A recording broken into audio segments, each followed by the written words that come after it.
The state of Hawaii just began its 48th episode of continuous lava fountaining at the summit of Kīlauea. The footage is striking. Kīlauea, the most active volcano on Earth, has been erupting episodically for 18 consecutive months without permanently shutting down. At 4:40 this morning, lava began fountaining from the north vent inside Halemaʻumaʻu crater on the Big Island. The Volcano Alert Level is at watch. The Aviation Color Code is at orange. The summit area of Hawaiian Volcanoes National Park is closed. Ashfall is forecast for surrounding communities.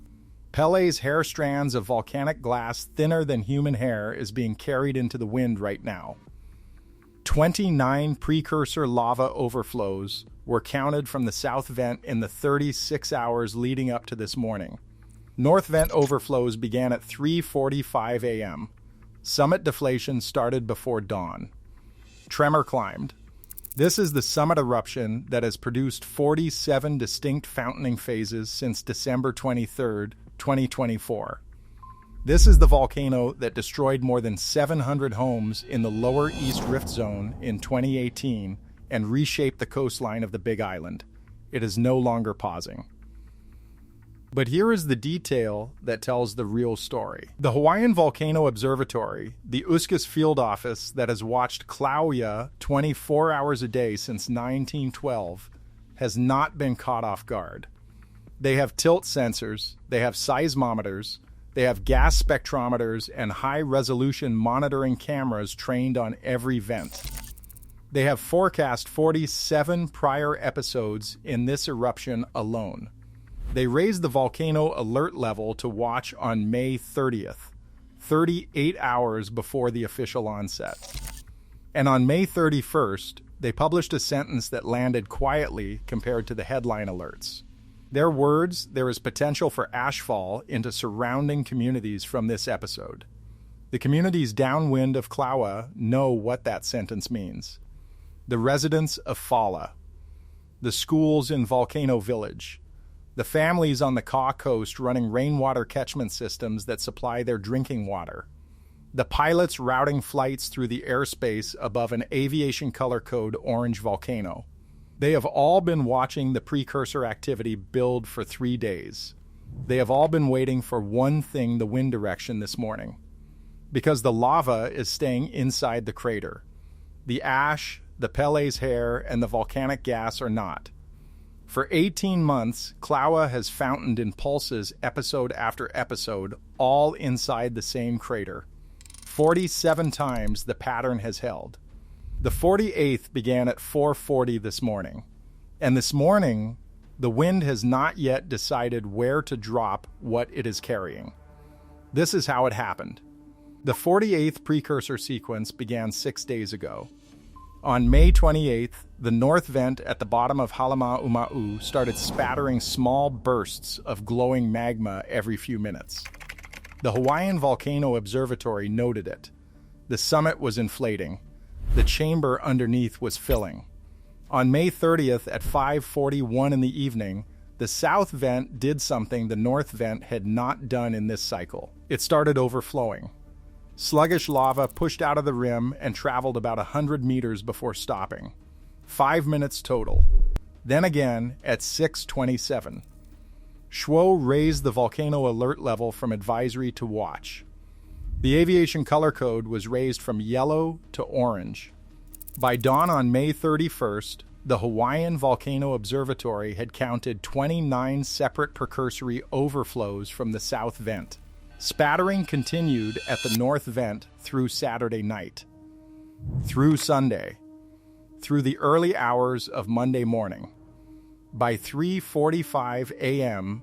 on June 1st, the north vent had overflowed for the first time in this cycle. Summit deflation began. Tremor climbed. At 4:40 a.m. Hawaii Standard Time, continuous fountaining began. And what came up from the vent was not only lava, it was a mixture of three things: glass, gas, and the lightest fragments of the lava itself. The Hawaiian Volcano Observatory has been explaining this part of the Kīlauea eruption for 18 months. The fountaining at Halemaʻumaʻu does not produce a single product. It produces a column of mixed material. Inside that column, liquid magma droplets, freezing into fragments as they hit cold air. Volcanic gases sulfur dioxide, carbon dioxide, water vapor released as the lava decompresses from high pressure underground to the open air above the vent. And glass. Strands of volcanic glass formed when fragments of basalt magma stretch as they fall through the wind. Pele's hair. Named for the Hawaiian goddess of volcanoes. Here is what makes Kīlauea's fountains different. The lava is Hawaiian basalt. Runny, low viscosity, gas-rich. It does not build up like the andesite that destroyed Pompeii or like the magma that stacks at Mayan. It comes out in liquid streams. But because it is gas-rich, the fountains can climb hundreds of feet in the air before falling back into the crater. Inside those fountains, the temperature of the magma is approximately 1,100 degrees Celsius, 2,000 degrees Fahrenheit. Hot enough to ignite dry vegetation. Hot enough to weld volcanic glass into the shape of the wind itself. This is why the Hawaiian Volcano Observatory has been telling people downwind to watch for ashfall. The crater contains the fountains. It does not contain what the fountains release.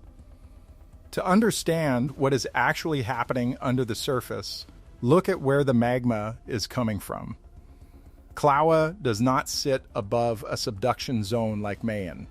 It sits above the Hawaiian hotspot, a column of hot mantle rock that has been rising from deep inside the Earth for roughly 70 million years. The Pacific Plate moves over that hotspot at about 7 centimeters per year.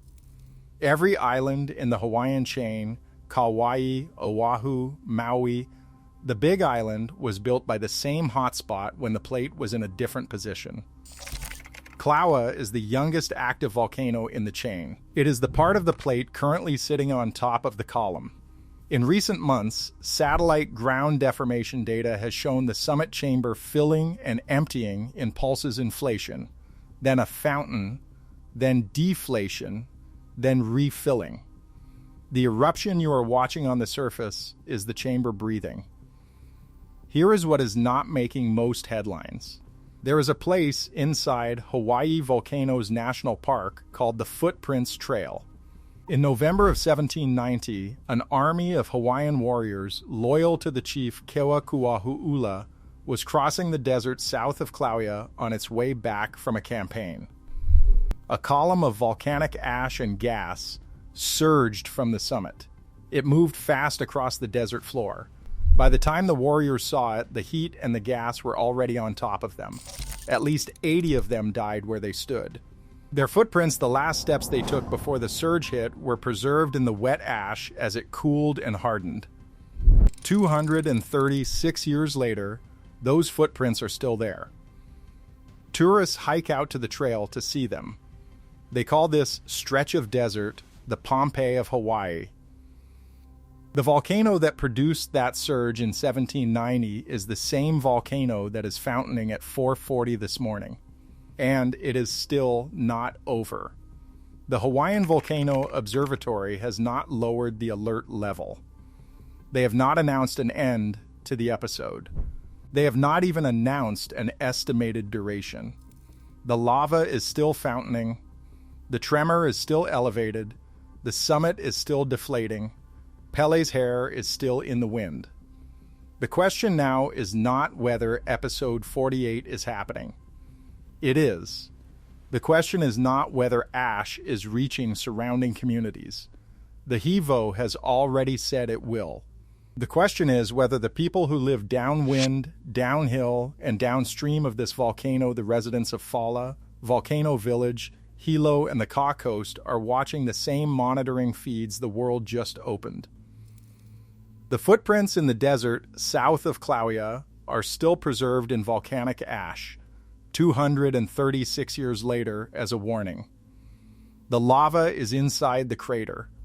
The fallout is in the sky. The wind has the final word. If this story is worth telling, subscribe. We cover more of these every week.